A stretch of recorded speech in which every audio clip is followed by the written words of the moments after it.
And I think the change was that all of us as Americans, we the people, have decided to wake up from the stupor we've been in and come out of this twilight zone, because this country has gone so far to the side that we're not involved in that you kind of shake your head and wonder how it happened. And rather than concentrating on that, how are we going to get out of this mess?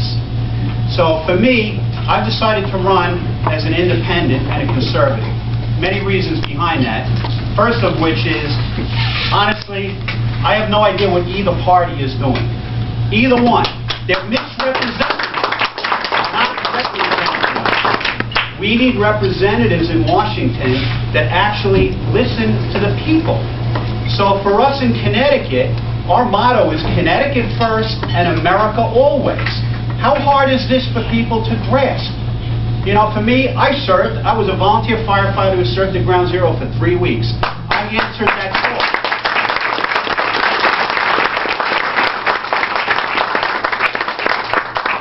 I believe that I'm standing here running for this office by God's guidance. I was trapped under the towers for 3 hours nearly. 2 to 3 days into my service. It wasn't the original collapse, it was a secondary collapse. I prayed to God to get me out of this hell that I was in down there. I've been invited to speak on behalf of Joel Osteen and such because this impacted my life to the point we seem to be turning our back on God every day. And I think that's what's leading us down this path into oblivion. I believe this country was formed under God. Why is it so hard for us to thank Him for all the blessings we have?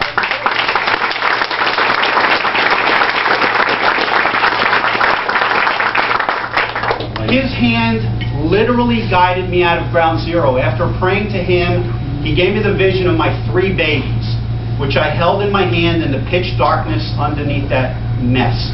I smelt the baby smell of my kids instead of the smell of death that was all around us down there.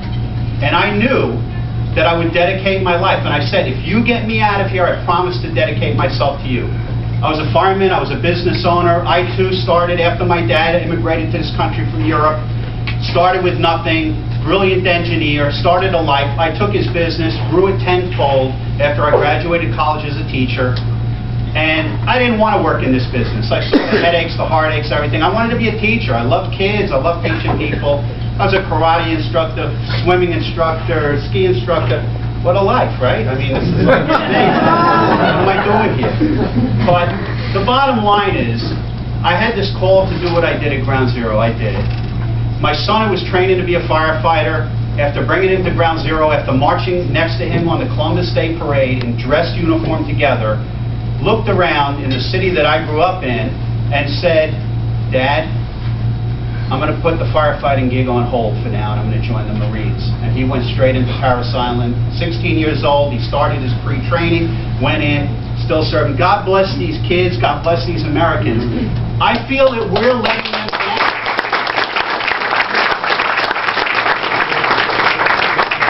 You guys mentioned 9/11, and it's what was forged down there was a brotherhood and a feeling in America throughout this state and country that every American pulled together. It didn't matter what color you were.